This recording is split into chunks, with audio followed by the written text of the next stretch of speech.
Hey guys, it's Joey from Clash A Video Productions here. Just gonna show you something very interesting that I found on the internet yesterday. I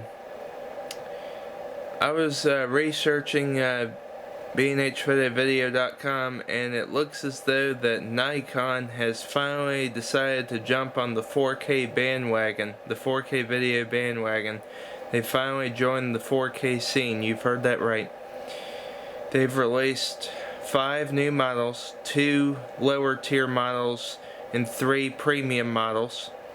And I'll go ahead and explain them in detail. So we'll go ahead and get down to it.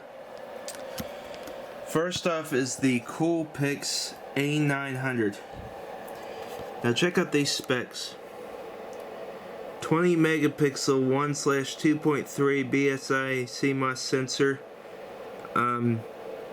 f3.4 to 6.9 ED lens, 35mm equivalent, 35x optical zoom. Now that's pretty impressive. My HX9V only has a 16x optical zoom, and it's 20 megapixels. So I think I'm gonna buy this one to replace my HX9V, and also have for a secondary 4K video camera as well. But what's even more impressive than that is the price. Check this out. What? $396.95? You're reading that right. Under 400 bucks for 4K video. Now I'm gonna wait for video samples to come out. But if the video samples look good, I'm going to go ahead and buy this one. Now it comes in 2 colors, black and silver. Now the silver looks really good. If I can find the silver, I'm definitely going to go for that one. But no joke, it looks great. 35x optical zoom. Now I have 21 megapixels on my phone, but the zoom is very limited, so I would rather have 35x in my I'd like to get one of the premium models if I had the money, but those are a lot more expensive. Plus I just got this Panasonic VX870 that I'm currently recording with, and that was $800, so basically I'm broke. So I'm kind of on a budget here, and you can't really beat 4K for 400 bucks. And anyway, so that's basically what I'm probably going to end up getting, is this one. One other thing I really like is the LCD screen tilts upward. It doesn't tilt outward and back like a traditional camcorder LCD. It tilts upward, so you can get that selfie type thing, which is pretty neat. Has a pop-up flash just like my HX9V has, my Sony HX9V. Has a USB with a flip-out plug to charge, just like my Panasonic has, as well as my my old phone has. My new phone doesn't have that. But anyway, so that's the A900. Now the B700 is the next step.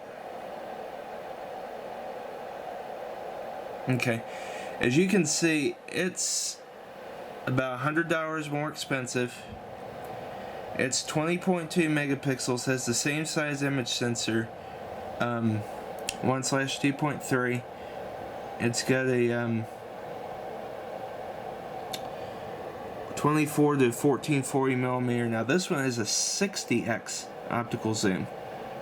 Look at that. It goes way out there. Now this one is more of a DSLR style. It's called a bridge camera. Now unlike the A900, this one does not have the flip up LCD. This one has a flip out LCD, like a traditional camcorder style. And like I said, it's $100 more expensive, so I think I'm probably just going to go ahead and opt for the A900 because it can fit in my pocket, and this obviously cannot.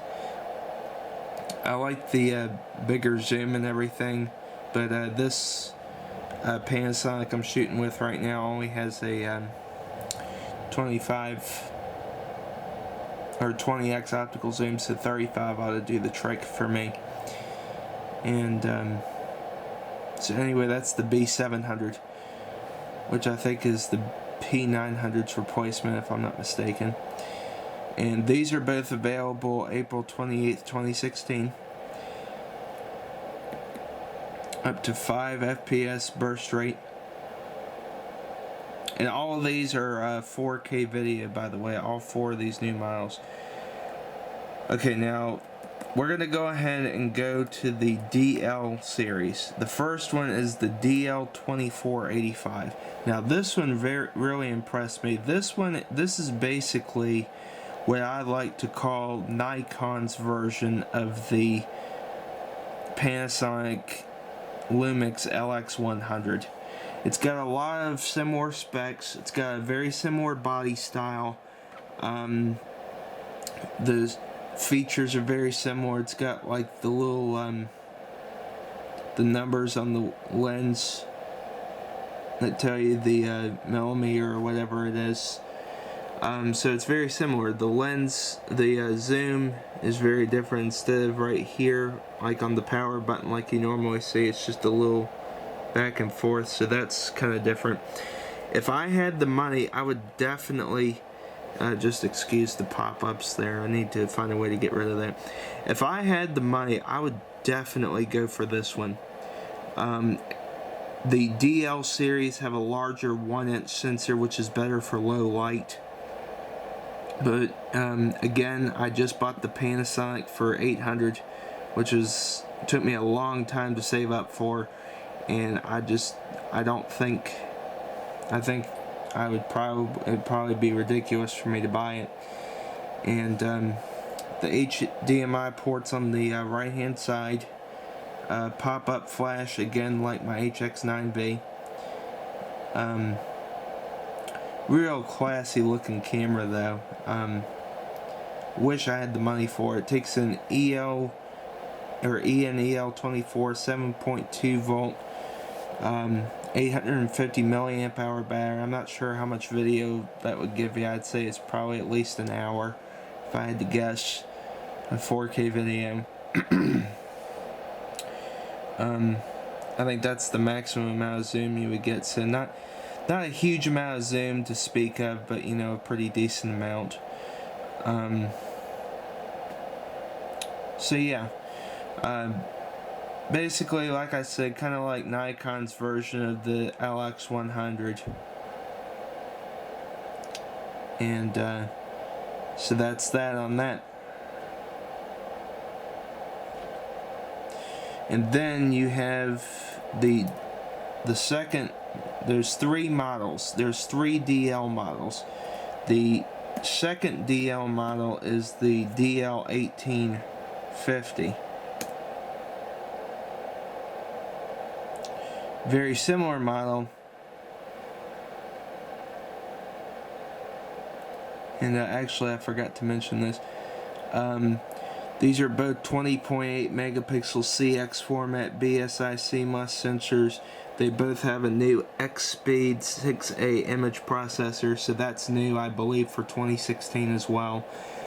So that's pretty cool in itself.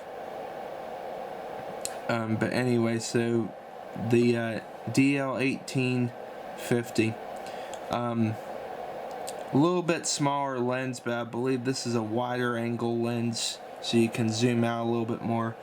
Yeah, see, this is 18 to 50 instead of 24 to 85.